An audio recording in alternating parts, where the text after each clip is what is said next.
All right, welcome to the BellisarioSonic YouTube channel. I'm very excited to have with me accomplished composer, educator, multi-instrumentalist, Van Doren artist clinician here, a Selmer Paris saxophone performing artist. I think he has five of his own records under his name.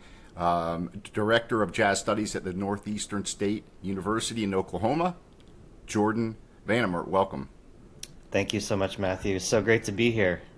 I'm excited to have you. I was really excited when I came across this CD, and now I didn't realize it was available on vinyl. So everybody out there that loves vinyl needs to know about that. And also your previous album, Deep in the Soil, that one's also available on vinyl. So I'll put a link below for everybody to go purchase those.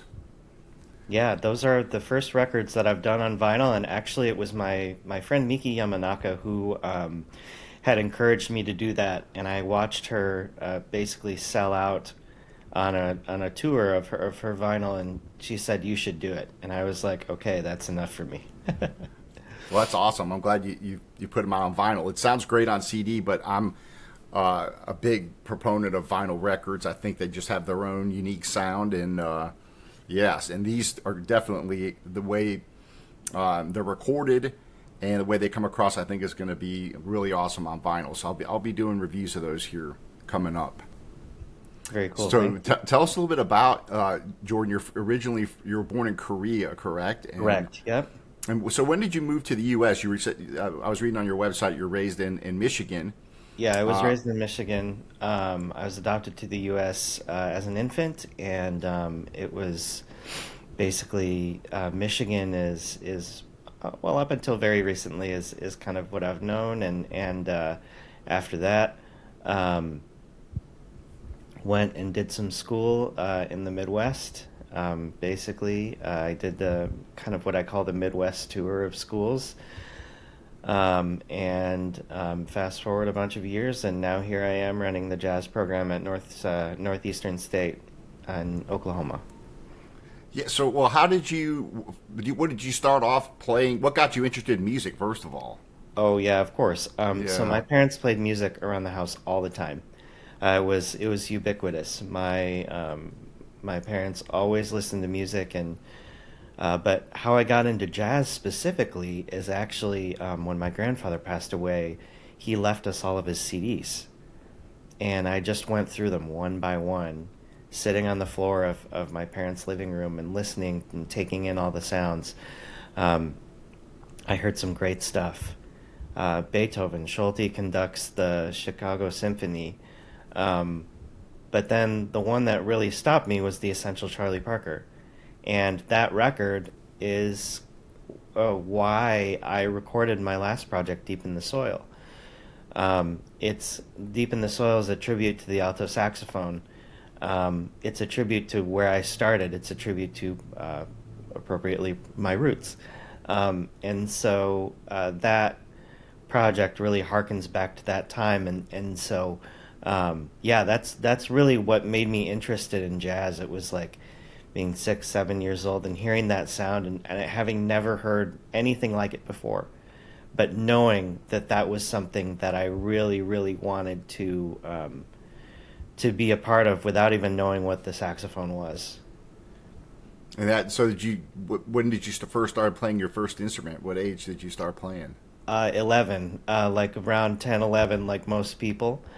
I started playing the alto saxophone and played all in the school band and everything. Kind of an unremarkable story that way, but I guess the thing that sticks out is that I got so bored in the middle school band because we were not doing maybe the most challenging repertoire. And so I talked to my band director about it. I said, "Do the saxophones ever get the melody? Please, like, do we ever get anything?" And he said, "Well, no, most of this stuff you're kind of playing a backseat role to, flutes, clarinets, trumpets." And he said, "But we have this jazz band, and you could play in the jazz band if you wanted, but I usually don't let the sixth graders join. So you would have to make sure that you practiced every single day and you really worked hard. And I said, I can do that. I'll do that. I'll do that if it means, being able to like be released from, you know, middle school band whole notes. I'm okay with that. And and he said, "All right, yeah, that's fine. Go ahead, you can join the jazz band." And so the rest is kind of that's how I got started playing jazz. And a lot of some people, in my experience, really got into classical saxophone way before they started, in jazz, and that was not my experience. For me, it was actually the other way around. I actually had until I was in like I don't know 10th ish grade. I had no idea saxophones could even play classical music. Like I loved classical music, but I just assumed it was not a saxophone thing. Yeah. Um, which the more you know, I guess. Well, it's not really one of the most popular classical instruments that you really see, that get the featured. It's usually the violin or the celloist or the pianist, right? Yeah. Yeah, and I guess I will say like there are a bunch of amazing musicians these days who are doing just tons of things to change that and challenge the repertoire and grow the repertoire. So there's that. But historically speaking, it had not been I guess not been as much of a thing. So So then your higher education journey. So you're playing with just primarily the alto sax starting off. I see you play alto sax. You play the tenor, right? I think you play baritone as well, or do you yeah, I play all of the saxophones and I would say clarinet? these days I play mostly tenor and soprano and some alto. Um, and I don't play as much baritone professionally, just because well I don't own one, and so it's so much easier to perform and have a voice on the instruments that you own. And so I chose those top three as the ones that I kind of connected with the most, and thought that I had a voice on. And to make your own kind of voice on the baritone saxophone, I think a lot of people really choose that horn specifically. And you look at great artists like Lauren Sevian and the late great Claire Daly, um, Ronnie Cuber and Gary Simoleon. A lot of these artists are kind of baritone specialists. And so I had kind of looked at that and thought, well, I don't know if that's exactly for me. So, And then you also play clarinet and I think I read flute as well. yeah, yeah, all the clarinets and all the flutes. That's harkening back to my musical theater days, and my big band doubling kind of days, and so I play all those instruments. Yeah, but I drew the line kind of at bassoon. I don't really play bassoon. And so so then in your college years, what did you focus on in your studies there? um, so technically, I guess I was a music ed major, but I always had an interest in jazz, and my my teacher really encouraged me to pursue it. Robbie Smith, he was a North Texas grad and really wonderful trumpet player, also a wonderful saxophonist, um, which surprises a lot of people. But I guess he is somewhat like Michael Dees, who has that brass and woodwind proficiency, which is just insane to me. Because I pick up a trumpet and it's not pretty. Anyway, so he really encouraged me to start writing music. I heard him play with the Faculty Jazz Ensemble one of his own compositions, and I thought, that's really cool. How did he do that? And so he, told me about his process. He just sat down at the piano and came up with a melody, and then wrote uh, chords, harmony to fit that melody.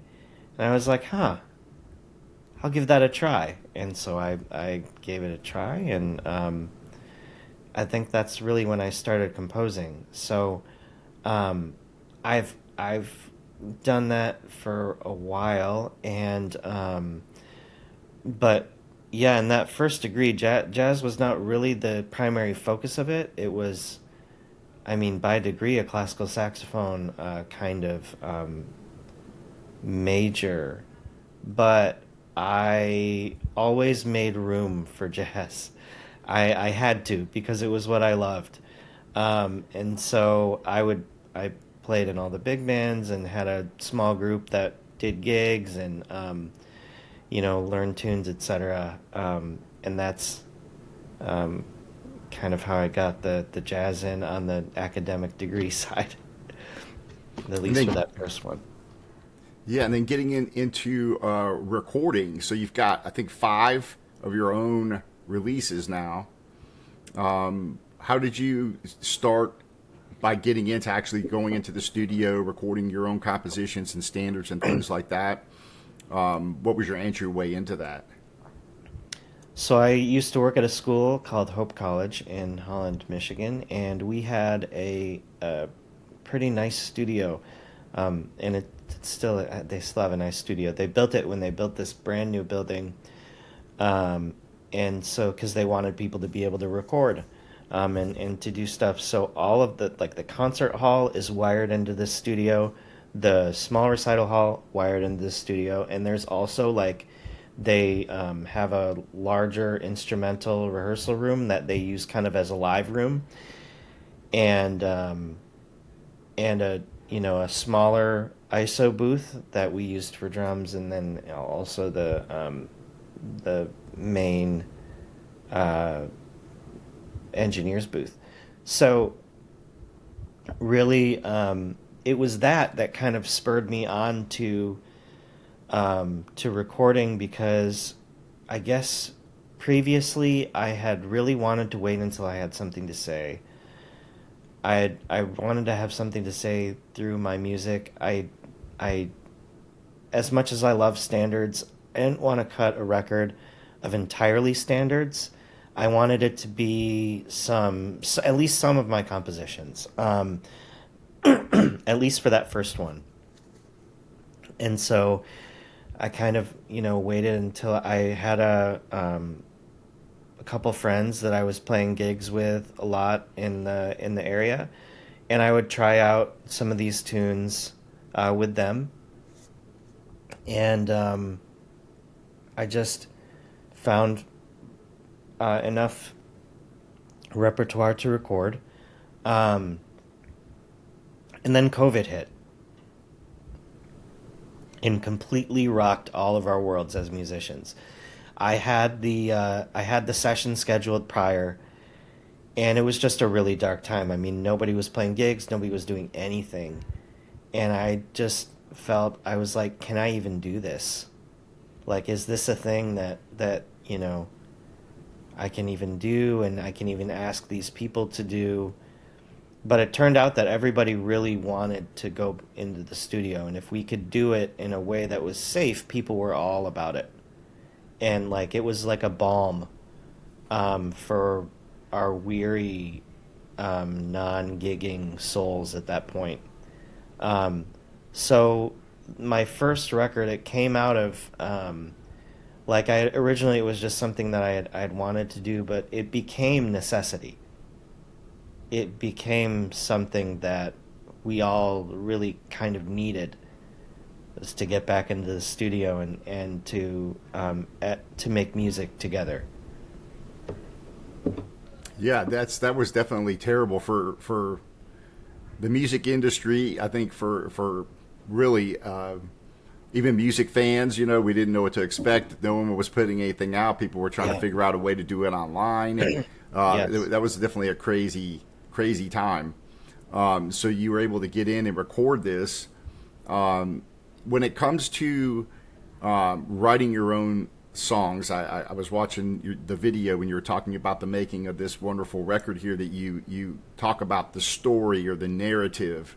Sure, yeah. of the song. And so explain a little bit about that in a little more detail of how, if you're writing your own song, what you're thinking when you're putting it together, and also with the musicians that you're going to record with. Does that have an influence on how you write the tune or how you allow the tune to come to life in the studio, so to speak? 100% yes. In both cases. So the narrative part of it is just that I'm seeking to tell a story, through the music, and so I'll start with, the lens of some story. A good example of this is Sea of Tranquility, from the new record, and what that seeks to do is kind of explore outer space and how infinitesimally small our human issues are. And so it's meant to sound really big. It's meant to sound vast and expansive. And there's an element at the end, the very end of the tune, that's essentially the marching on of time, and that time keeps moving regardless of what we're kind of doing. So that's the story, I guess, of the tune. And as far as how the people factor in, I'm when I make a record and when I explore kind of the statement that I want the record to make, and kind of the story I want to tell, you always have to consider kind of your cast of characters, and who's able to be in the room. And so I think Ellington, this is kind of an Ellingtonian thing, where he's not necessarily writing for instruments, he's really writing for people. And so, there are times when he'll write this big feature for Harry Carney, because he wants not to feature the baritone saxophone, but because he wants to feature Harry Carney, and because he wants, to feature that voice. I'm doing a lot of at least similar things when I write music and when I get into the studio. And because of that, some of my compositions I leave kind of open, and allow them to come together in the studio and to see who gravitates toward which tune, who, very strongly identifies with something. Some things I'll write specifically, like, for example, when I wrote the tune Tread Lightly, I wrote that specifically for Lewis Nash. I wrote that to feature him because I love his brushwork. I think his brushwork is so amazing. So I wrote that one specifically for Lewis, and I said, "Hey, Lewis, I've got this tune that I wrote for you. It's because I love your brushwork.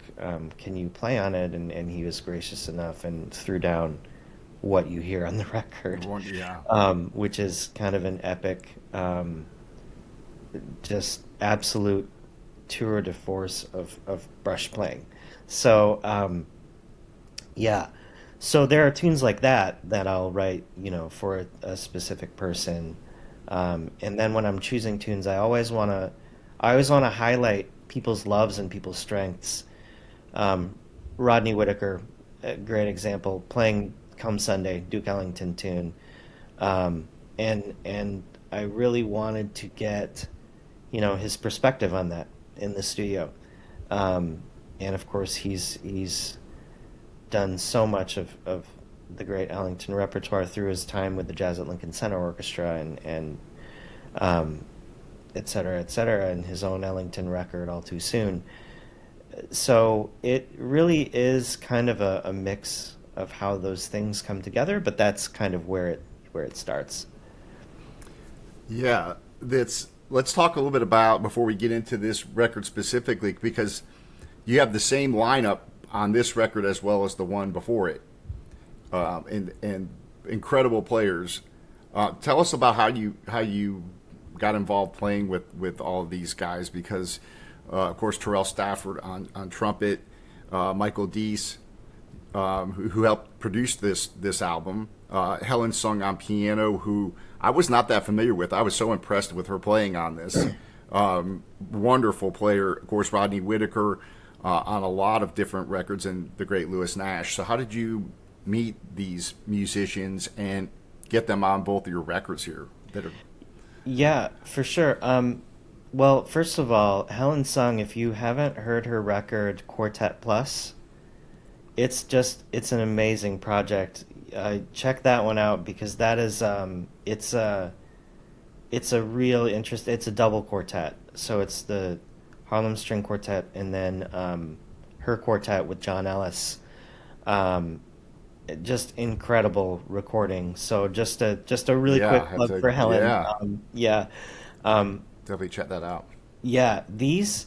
So how I got involved with these musicians, it's a little bit different for everybody. Rodney Whitaker, you might have noticed, is on a couple of my other releases, and so when we actually recorded together, um, a really good friend of mine, an MSU grad, Jeff Schaup, basically encouraged me to hire Rodney for a project, and I said, "Oh, do you think he would play? Because I know Rodney, and he's on all of these records that I used to listen to, and I still listen to and check out." I was like, "You think he would play?" And he's like, why don't you? He's like, why don't you and I and Rodney, why don't we like hop on a call and just uh, maybe have him like get to know where you're at and kind of just talk about it and see if it works, works out. Well, it did. And ever since then, he's had this presence in the studio that I just love. Um, Aside from being one of the baddest bass players around, so I love what he brings to the music. I love the just the different the elements of the bass. So I always I love working with him. So that relationship is there, and it's actually been there for a while, since 2021.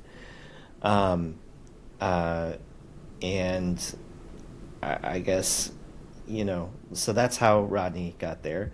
Um, in terms of Helen Sung, I had actually had her as a guest at the university, and it was great. She was really good with the students, and the students were all kind of in awe of her playing, and of course I had listened to her for a while. I had been checking out her projects, like Sung with Words is a really cool one, that's based a lot on poetry and music. That's a very cool project. Reconception, another great album. Um, and so I'd been a pretty big fan of her playing, and so when she came to visit the university, I'd kind of said, we had talked and kind of hit it off, and I was like, I'm doing this project, and we've got a pretty great rhythm section. I was wondering if you'd be involved, and so she agreed to play on the project, and then in terms of Terrell, I actually didn't know Terrell before, and I also did not know Mr. Lewis Nash. And Michael Dees is kind of what I call one of those great connectors of people. Michael has this really uncanny way of putting bands together that just work and work really well, and that are going to function really, really well together. You can see that on his latest release, City Life, where he brings in Nicole Glover and Tane um, for the music of Greg Hill. And so Michael brought in, I was very grateful to Michael Dees, who brought in Terrell Stafford and the great Lewis Nash. And I've done a couple of other projects with Lewis since, and it's just been a really, really wonderful time. He's an incredible human being, and just a really deep soul, in addition to being a powerhouse drummer. But that's kind of how that band came together, and um, just honestly, it's even more so than musicians. It's a beautiful collection of folks who I was just really honored to be in the studio with, and to share like a slice of life. Yeah, that's awesome. It's an incredible lineup. So going to this album here, the latest one, and going back to the one that came before it, which came out, I believe, in 2024. This one just recently came out in May of this year. In terms of the studio experience, were they pretty much the same? Is this album kind of an extension of the one that came before it?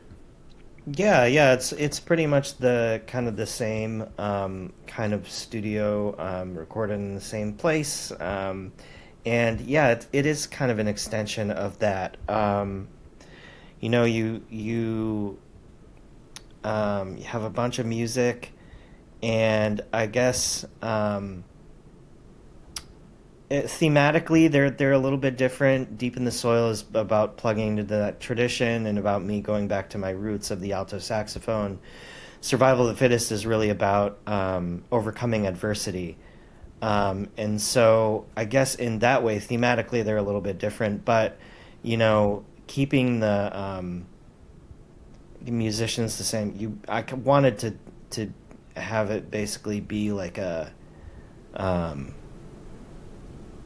I guess the same sort, like a similar sort of lens expressively. Um, in that sort of vein, if that makes Yeah, sense. yeah. So when you go into the studio with these guys, do you pass out kind of lead sheets so everybody knows where the changes are? Or do you guys practice before you go into the studio, or kind of what's the process with this? Yeah, this one was a little bit unrehearsed for this one, to be honest.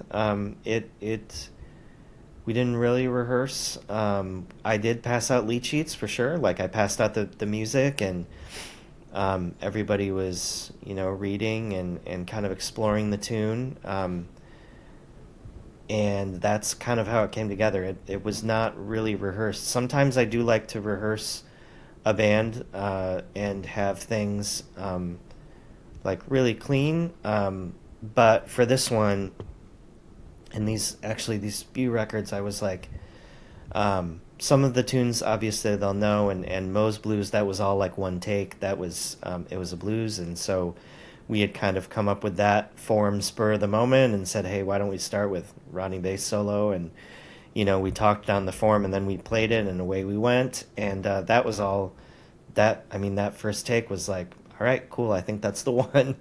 But I think there's a level of spontaneity when the band is discovering the music alongside you, and especially with these musicians, like their understanding of it like grew in the few takes that we would do. But the really cool thing is that their interpretation would shape the kind of the core of the result as well. And so that was really exciting to hear that part come together in the studio, and that maybe it was the most exciting part even.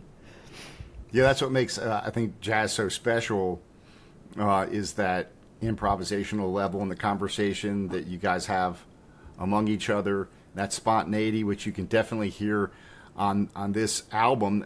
You picked a couple of you picked an Ellington tune. I thought the Softly as in a Morning Sunrise was very interesting. The way that you did that.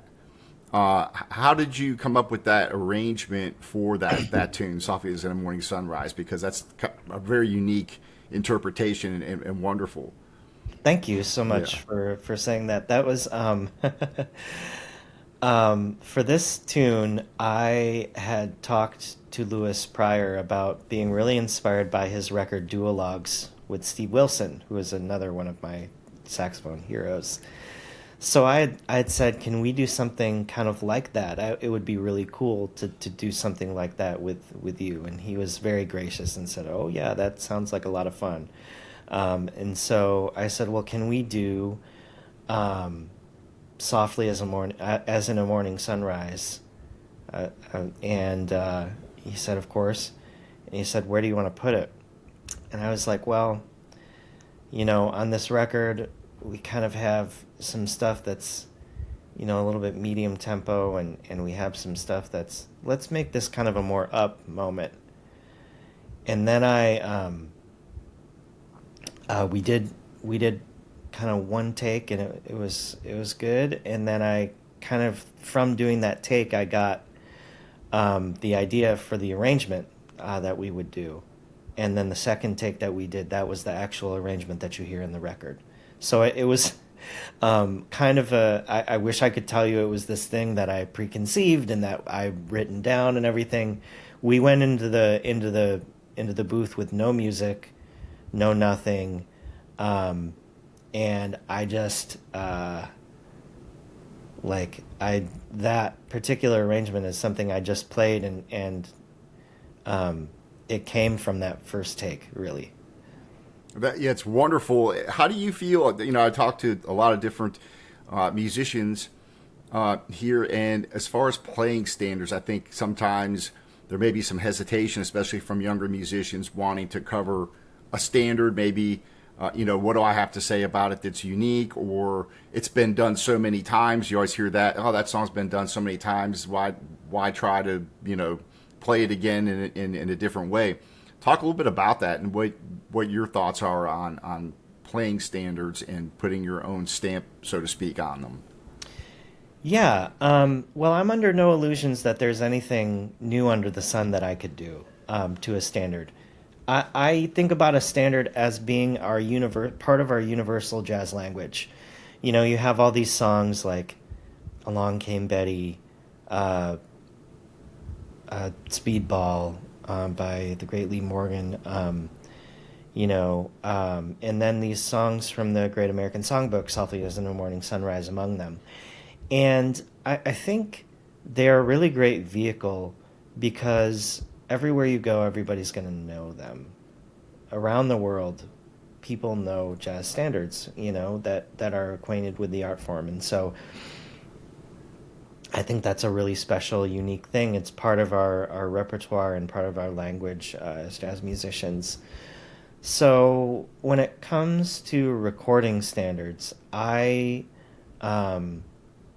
always want to try to do something with it that's unique in sort of the arrangement way, or at least, like I said, at least something that I am just putting some thought into. But as far as playing standards, I think at a point in my life where I try to play the songs that I want to play and that are important to me in the moment. And sometimes it's original compositions, sometimes it's standards, sometimes it's both, as is the case with this record. And I think you have kind of a situation where it's kind of a record is a snapshot. It's like a slice of who you are as a person in your life. And for me personally, like playing standards and playing standards, it's based on, again, like what I want to say kind of in that moment with the record. And so I don't really have any problems playing standards. I think honestly, like, they're songs that have stood the test of time. They're songs that are, very well conceived and crafted. And when you have a band, and especially like what Lewis Nash is throwing down on "Softly as in the Morning Sunrise," that is really special, and it's worthy of hearing it, no matter how many times you've heard that tune. So I don't think a record has to be all original compositions. Rather, I'm really interested as a listener, I'm really interested in what different people have to say and what is a part of their lexicon and their, kind of their repertoire. And so whatever that is, whether it's originals or standards, I believe that everybody has something special to say. And so when I listen to music, I always want to hear something special that person has to say, and that's not always original compositions. So I have obviously a bunch of jazz musician friends, and a lot of them. I have one who's a really great arranger of music, and so he creates these arrangements of standards that are really cool. And I think that's kind of what he has to say, maybe even more so than composition. And that's really cool to me. Like I'm all over that. And so for me personally, I think it's whatever you have to say, that you really believe in. And that's what I want to hear from a record. And that's also what I want to produce, when I record. Yeah, and you've done that. Just this flows so well, Thank and you've got all these wonderful tunes on here that you've written. Here and now, I really like that. Tell us about this Mil Yang, Air Yang. Am I pronouncing that right? It's kind of a traditional. Milyang Arirang. Oh, okay. So yeah. Tell So us a little bit about that. That's pretty cool. This whole album flows. I want to talk a little bit about the flow of the record, but if you could talk a little bit about that tune, how of you course. selected that, yeah. Of course, yeah. So this song, so Arirang is a really important tune to Korean people, and a lot of people know it. But part of what I do, is like looking at the ways that Korean music and jazz can kind of flow together. And this is a very old folk song, and so looking at, a lot of people are really into K-pop right now, and that's cool. I'm down with that. There's I can get down with K-pop, and I don't want to say that some of the older traditional music has been forgotten, but I don't want people to forget it. So I want to use my whatever I have going on as a jazz musician to kind of expose this music to a newer audience, but also to to bring the music into that kind of lens. And so a lot of Korean music is it has a very rich melodic, um, kind of expression, um, and the harmony won't. The harmonic underpinning is not something that is, maybe as clear. So in arranging this tune, I had kind of sought to give it a clear harmonic underpinning, and this particular tune, it's the story is kind of dark. This album, I thought it would fit in Survival of the Fittest because it's about, the essentially the murder of the governor, of Myeong, and kind of how, that came to light. Basically, she was the most beautiful, and sought after, young woman, young girl, of the region, and a would-be suitor, basically, she spurned his advances, and he murdered her and buried her in the forest. Then later, her ghost came and sang, and told, the governor about what had happened, and the guy was put to death. And then this song is the song that was sung by, all the women of the village. Pretty dark, Yeah, yeah. But but it's basically I wanted to kind of take this reverent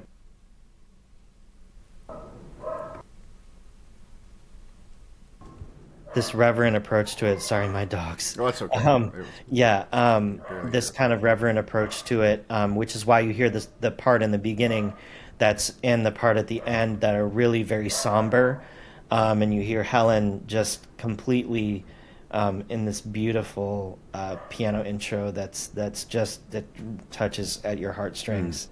Um, and yeah, so that's how this tune ended up on this record particularly.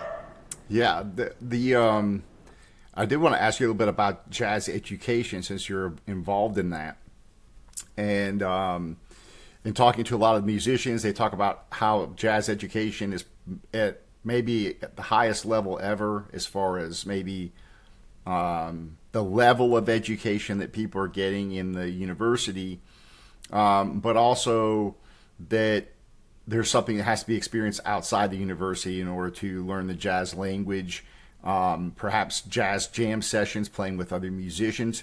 Can you talk a little bit about your views of where jazz education is now and what its strong suits are, and perhaps what may be lacking?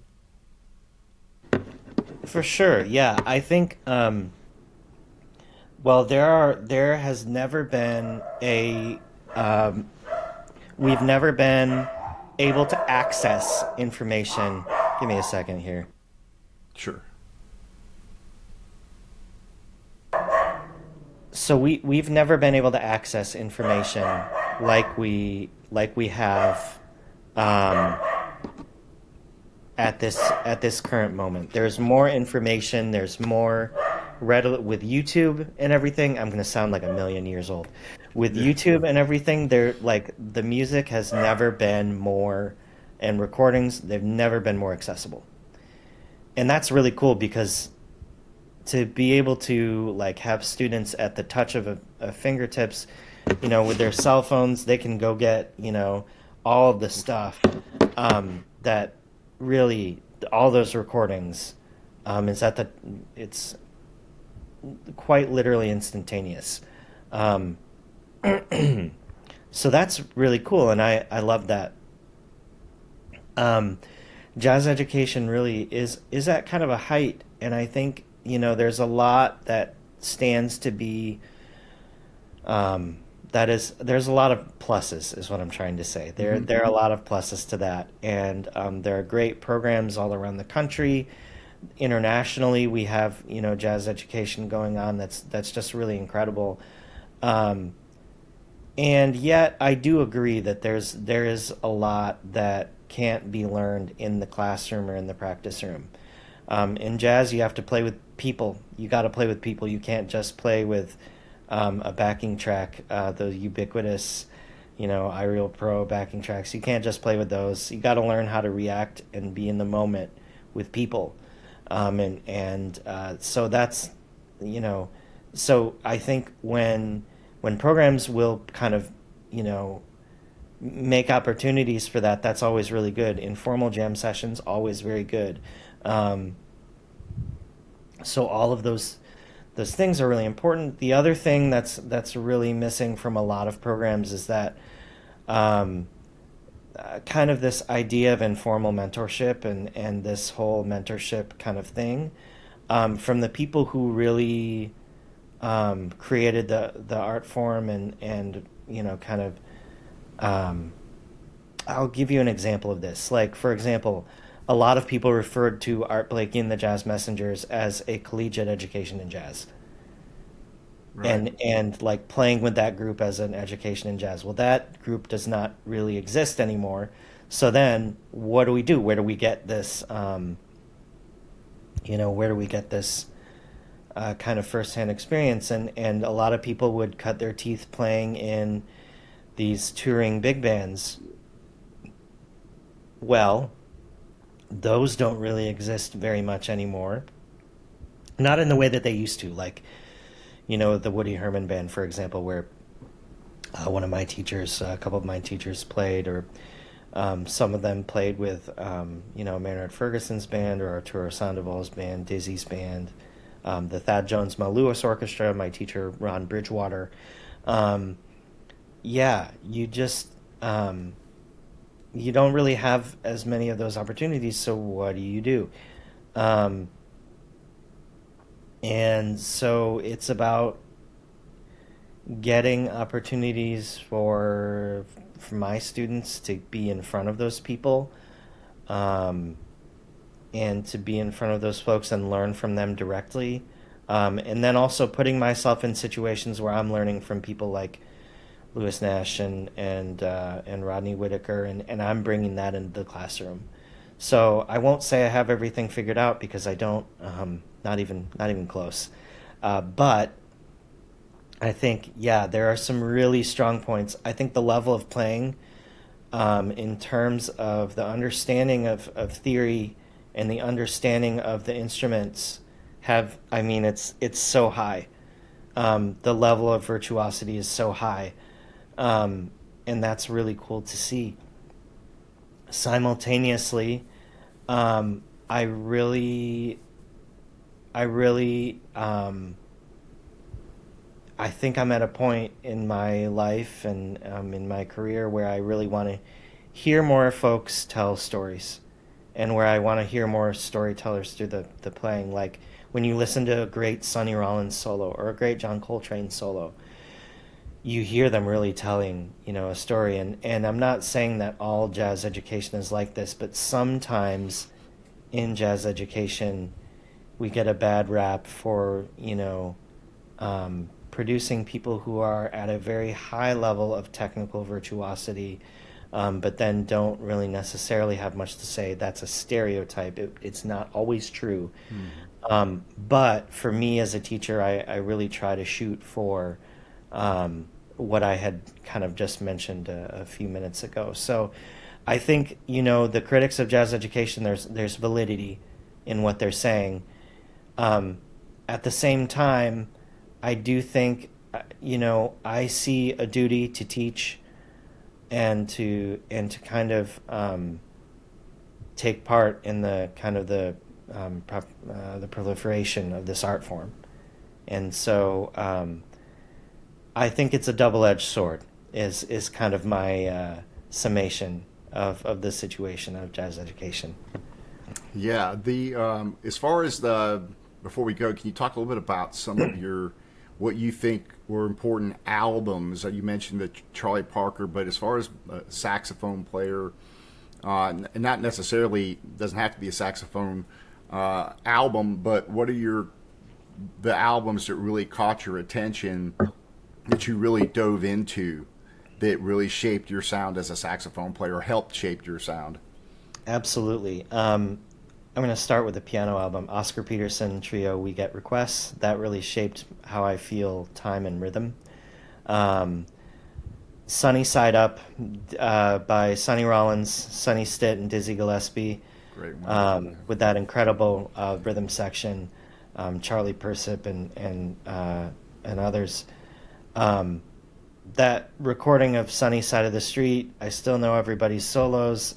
Eternal Triangle, again, still know the Rollins solo and everything. That was a really great one for me. Kenny Garrett, I love Kenny Garrett. I love all of his records. My favorites are Songbook.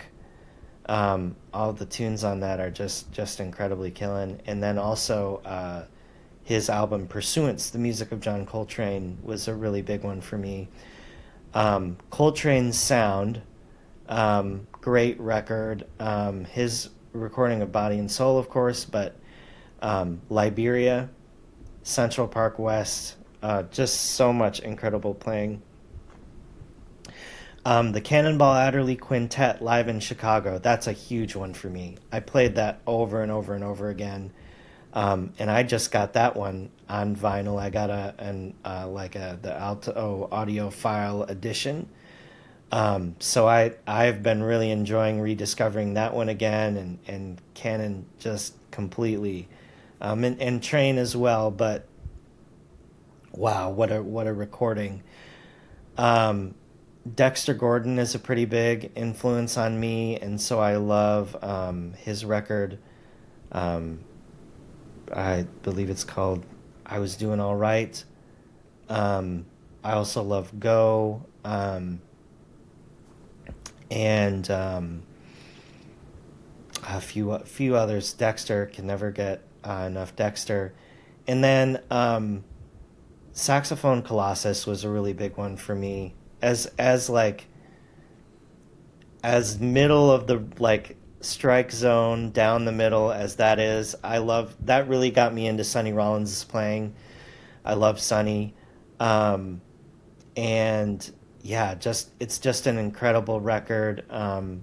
Stands the test of time, and then that got me into all of Sonny's other records, like Live at the Village Vanguard. Got me into even his trio stuff, Way Out West. Just so much amazing music. And then lastly, I'll say the great Joe Henderson. Inner Urge. Of course, that first one, Page One, but also his Ellington record was really Music of Billy Strayhorn. Um, yeah, in the way that he plays, particularly the ballads on that record, just like rip your heart out and rearrange it and then put it back in your body. Incredible. So those are some of the records that have really inspired me. And you were talking about, everybody has access to these playlists or access to these tunes from different people. Do you think there's something there that even though you're able to listen to all these different songs by all these different people, if you're a musician, where in the old days you would get a record and you would play it and you would really get into the whole album, and there might be, back when I was growing up, you didn't have that many records and you listened to them a lot front to back. Now, if you have this access to everybody under the sun, do you think that contributes perhaps to not, I don't know, forming your own sound or being too diverse? Do you think that can be an issue? It's really interesting that you mentioned this, and especially in terms of playlists. My students will always talk about, yeah, okay, it's on my playlist, and occasionally I'll be like, wait, check it out in the context of the record. Like, you always want the context, and so I'll encourage them to listen to whole records, front to back, and just to check out the story that's being told. I don't necessarily think that. I think when we absorb material as humans and as musicians, we take the things that we like and we discard the things that we don't like, and that creates our identity as musicians and performers. And I think that is still very much what's going on. But I always encourage my students to dig deeper. And I tell them about these phases that I went through. Like, I went through like a Coltrane phase and like a Sonny Rollins phase and a Kenny Garrett phase and a Cannonball phase. And then I'll revisit those phases, like where I'll just be like really obsessed with like one person's playing and like deep dive into their discography. And I think there's a lot of value to that. There's a lot of value to like what you said of like really deep diving into one record, like just really absorbing, because you hear things on the 2nd, 4th, 5th, 7th, 10th, 20th listen, Right. that you didn't get in the first time. It's a music that really reveals itself to you, sometimes gradually, because there is so much going on, and you can like pinpoint your listening to different places. And I think it's really important for young cats especially to really give themselves the opportunity to do that. So like when I'm listening, I'm not just listening to the saxophone player, although I do listen to saxophone players a lot. I don't just listen to the saxophone player. I'll listen to the drummer. A really great example of this is that when I was originally checking out Pursuance, the music of music of John Coltrane, that Kenny Garrett record, I was listening to Dear Lord, a track on that. It's one of my favorite, beautiful, Coltrane tunes. And I'm listening to it, and I'm like, wow, this is really special. And then I went to go and play it with some friends, and I was like, no, we're not really getting that special, essence of the tune. And I was like, then I went back to it, and I listened deeper, and I was like, okay, what is it that's making this happen? Well, part of it is, Rodney Whitaker on the bass just really creating this beautiful, tapestry with Brian Blade. And then Pat Metheny's really lilting kind of guitar sound, creating this backdrop for Kenny Garrett, to just float on top of.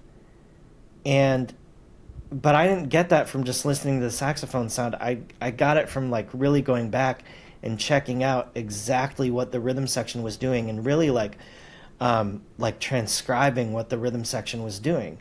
and finding out what was so special about them. And so like repeated listening is so important, and listening to the full context of the record so important. And I think a lot of this time in like playlist culture, we kind of miss that. And so I'm always open to like I'm always open to learning things from my students about the way that they listen, but I also really want to get into their head that, hey, by the way, we can listen and check out a whole record and look at, there's so many things to learn. Right, and do you think transcribing, that's definitely something that students should definitely do, to actually transcribe songs, transcribe solos, make sure that they understand the melodic composition?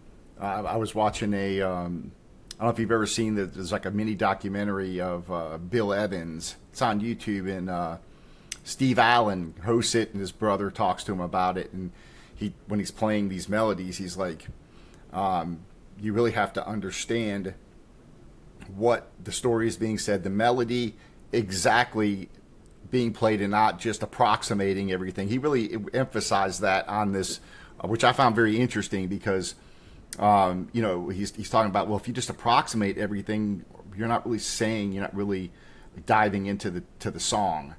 So I found that very interesting. But going back to that transcribing thing, do you think that that's what helps to really understand that the composition itself, instead of just hearing kind of how it goes and approximating it, versus learning it formally and then making your own innovation, so to speak, or expanding upon it? I think it can be a both and. I think there's room for both approaches, because there are, when I write, sometimes I'll think, oh yeah, I really love the vibe of this tune. How can I capture the vibe through my own kind of language? Or there'll be something that I really like, and I'll just pull and extract one or two things, and that'll be just kind of what I do. I think transcribing tunes and transcribing solos, it's all about learning how to listen. It's all about really learning how to focus your ear and to gain an ear for this language. So I do think transcribing is so important, and it's such a pivotal step. And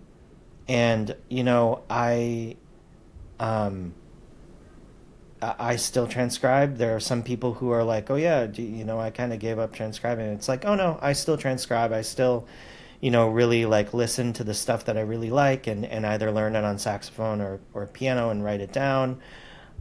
Sometimes I write down transcriptions, sometimes I don't. But I think a really great example of this is like Melissa Aldana. You've got one of the most incredible saxophone players, winner of the Thelonious Monk competition, and then she's working on Freddie Hubbard solos at pitch, which is really awesome, on the tenor saxophone. So, yeah, I would say transcription is very important, and I think, everybody has their own routine, of what they do that helps them to be better musicians and dive deeper into the art form. And I think as we study the art form, we gain an understanding of whatever that happens to be for us. And so transcription is part of mine, and like really deep listening, and like getting surgical inside of a tune, figuring out harmony and things like that. That's part of my approach. It might not be somebody else's, and that's cool. I think it's this art form is so open to what a lot of people, what works for folks, and so I think that's part of what makes it special. Cool. As far as the future of jazz goes, how do you view everything? As how jazz is certainly grown. The term jazz music is gotten quite expansive now. Some people would say that some of it shouldn't be called jazz, all that kind of stuff. What is your view though on the future of jazz, as far as maybe going in new directions? You definitely have a lot of really cool innovations. You're more, I would say, kind of more in the straight ahead, I guess, hard bop, post bop kind of thing going on. I don't know how always to best explain it, but as far as like the hip hop stuff being mixed into the jazz and kind of going more into a rock oriented, which of course has been done in fusion and things like that. But what is your view on where jazz is going and this? It's such a big tree now that what are your thoughts on that? Yeah, I think that's such an interesting question, and it's very generous of you to call me some sort, or like saying that I have innovations. I don't think of myself that way. I don't. I in terms of like the straight ahead hard bop post bop thing, that is where I kind of live. Um, I think that in terms of where jazz is going, um, I think the music has always spoken to the time that it's in. Um, I think Miles Davis is a really great example of this because his playing and what he's doing evolved so much with, what he was doing. You have, the early stuff that he did with Charlie Parker. Then you've got the what I call the verb records, relaxing, cooking, working. I'm sure there's a better name for that, but I call them the verb records to my students. Um, okay, so there's those records. Then you have him getting into, starting to really push kind of the modal thing. You have the birth of the cool. You have, and then all the way out to Bitches Brew, and then his later stuff. That he was doing with Kenny Garrett, all sorts of different stuff. But that's Miles, really, in my opinion, just kind of adapting to the times. All of it harkens back to the tradition of jazz. All of it, every single part, even as out as he gets, it's all kind of harkening back to that tradition. And I think that's kind of where you'll see a lot of more modern music that kind of acknowledges the tradition but kind of forges a new path. It's just a new growth on the tree. And I think that's kind of where a lot of it's going. And I think it's all cool. I think there's so much to be said. I don't think that we should ever lose the transformative power of the blues. I don't think we should ever lose the power of the swung eighth note. I think rhythm is always key in this music. Rhythm, groove, those are really important things, and certainly things that I think are like you can't. Well, I hesitate to say can't, but like jazz without those things is not really jazz. And I guess my opinion, not to say that you can't play jazz without a swung eighth note, but I'm just saying that it should never disappear completely. I think, there are a lot of great even eighth tunes, like Horace Silver wrote a lot of really great even eighth tunes. But I think when you start losing the groove element is I think what I'm trying to say is that is not necessarily an amazing direction, just from my opinion personally. Other people might disagree with me, and that's okay. That's cool. I think the fact that jazz makes room for us to disagree is part of what makes the music great. And I think Right. that whole element of freedom is part of what makes the music incredible. It absorbs all of these influences and spits them out in something back out in something that is really unique. So the future of jazz, I think, is I think it's bright. I think the music is moving forward in a really beautiful way, and but I think personally, for me and for my own, what I believe about the future of the music is that we can never lose that tradition of where the music came from. We always have to have the expressive power of the blues, and certainly keeping that groove as a part of the conversation. The groove that comes from R&B, soul, that comes from all of these things. You mentioned the hip hop kind of thing. I love the hip hop kind of Do you? like I'm not a I big do. fan so far, but I've never been big into that type of music. But for some reason, it clashes with me. being I more. understand. You know, I think of it as swing, but it's happening in a different place. Like, there is like a lilt to that style, and it's just happening in a different part of the subdivision. And so, like, when you hear all this Roy Hargrove stuff, may he rest in peace. You Which I know, like a there's lot of his. I do like a lot of his music.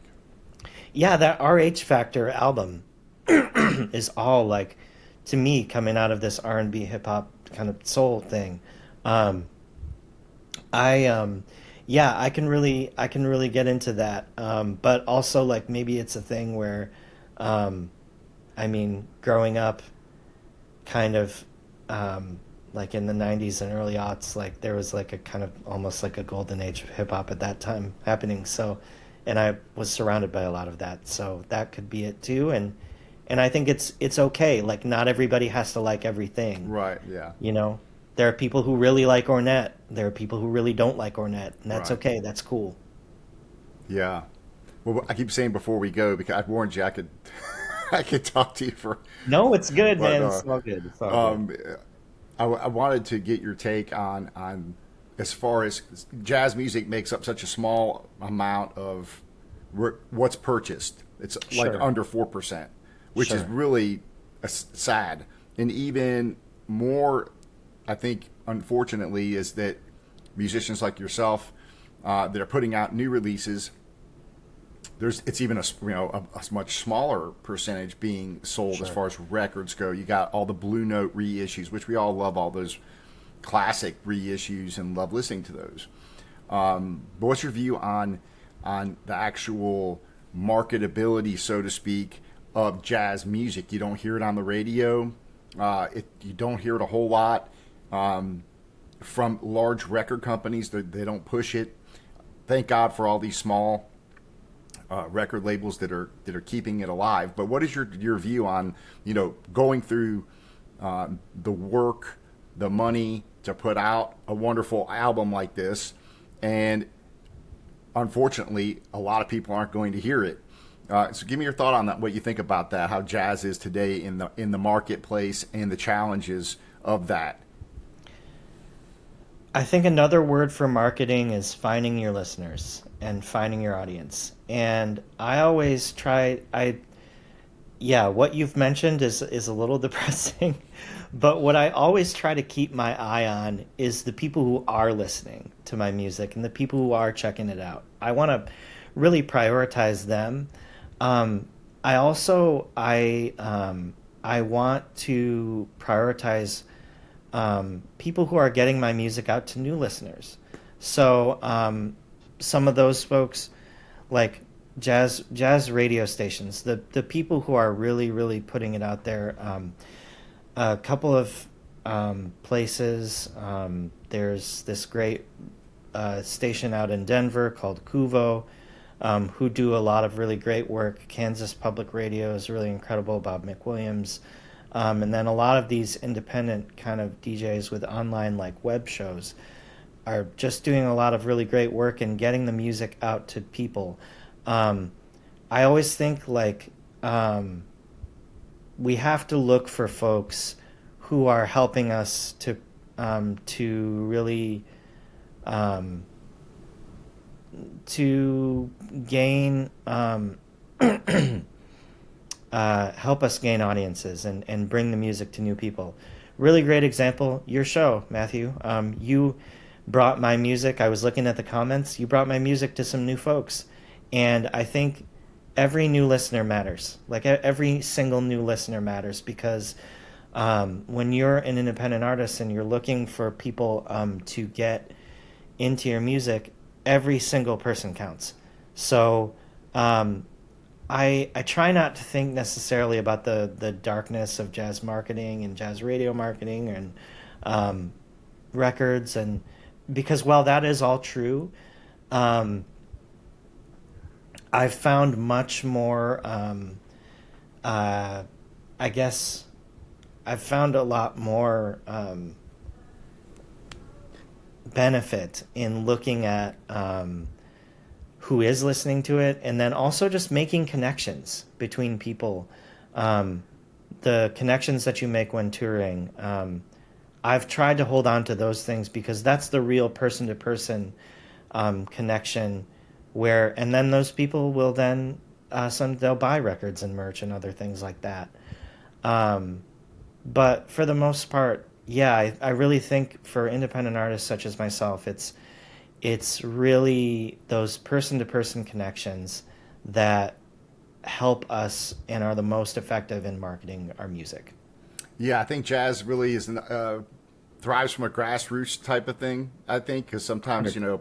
I'll make a video and there'll be like 80 people watch it, and I'm like, really, how come we're not getting more views? But then one person will leave a comment and say, "Oh, this is a great record. I went and I bought it," and I'm like, job done. So that Yeah, even just going exactly. through that, and that one person's going to tell one of their friends, and then hopefully it turns into 5 or 10 people that bought the record or whatever. So yeah, I think that's a good point for sure. Before we go for the fourth time, I tell me love what's it. coming up for you. What do you have coming up on the horizon? Recordings or playing, that kind of thing going on. So I've got a really exciting project that I am working on actually right now. It's going to be recorded in 2026, probably come out in 2027. But I'm working on the music for that. Um, can't say too much about it, but I'll just kind of I'll kind of comment when it becomes a little bit more public. Commented on the video. Um, so there's that. Then also currently it's record release tour time for Survival of the Fittest. So I'll be out in the Bay Area later this summer. I'll be out in Denver in July.